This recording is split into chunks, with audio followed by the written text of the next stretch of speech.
எப்போ பார்த்தாலும் டின்னருக்கு இதை பண்ணாத அதை பண்ணாதுன்னு குத்தம் சொல்லிட்டே இருந்தாங்க. சரி பேசாம நீங்களே சொல்லுங்களேன் அப்படின்னு நான் சொல்ல சிக்கன் பிரியாணி சொல்லிட்டாப்புல. சரி மான பிரச்சனை வாய் வேற விட்டுட்டோம் செஞ்சே தீரணும்னு சொல்லிட்டு உடனே வண்டி எடுடா சிக்கனை வாங்கடான்னு சொல்லிட்டு சிக்கன் வெங்காயம் தக்காளின்னு எல்லாத்தையும் வாங்கிட்டு வந்தா வழியில் ஒரே ட்ராஃபிக். இருந்தாலும் பரவாயில்ல எவ்வளோ நேரம் ஆனாலும் பரவாயில்லன்னு சொல்லிட்டு செஞ்சே தீருவேன் வீட்டுக்கு வந்தாச்சு. ஃபர்ஸ்ட் 65க்கு அவரையே வச்சு மசாலா போட்டு ஊற வச்சு ஃப்ரிட்ஜில் வச்சாச்சு. நம்மளும் பிரியாணி செய்ய ஆரம்பிச்சிட்டா ஆஸ் யூஷுவல். பட் இந்த வாட்டி குவான்டிட்டி கம்மின்றதுனால டக்குன்னு வேலை முடிஞ்சது.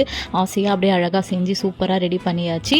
65 மட்டும் கொஞ்சம் அவரே போட விட்டுட்டேன். அப்போதானே நம்மளோட அருமை பெருமெல்லாம் கொஞ்சம் புரியும். 65 டேஸ்ட் செம்மையா இருந்தது. சிக்கன் நல்லா சாஃப்டா இருந்ததால அதிரடி பிரியாணி. ஹாப்பி ஃபுட்னா பிரியாணி. என்ன சொல்றாரு பாருங்க. நிஜமா ஃபுட்டிங் தான் ஆரம்பத்துல நல்லா மிக்ஸ் பண்ணிக்கோங்க. ஃபுட்டீஸ்லாம் கீழே வந்து கமெண்ட் பண்ணுங்க. ஹாப்பி ஃபுட் தான் நமக்கு வந்து சந்தோஷமான லைஃப். பிரியாணி செஞ்சதுல பயப்புள்ள ஒரே ஹாப்பி. என்னென்னவோ சொல்லிட்டு இருந்தாப்புல நல்லபடியாக செஞ்சதுல நானும் ஹாப்பி. டாடா.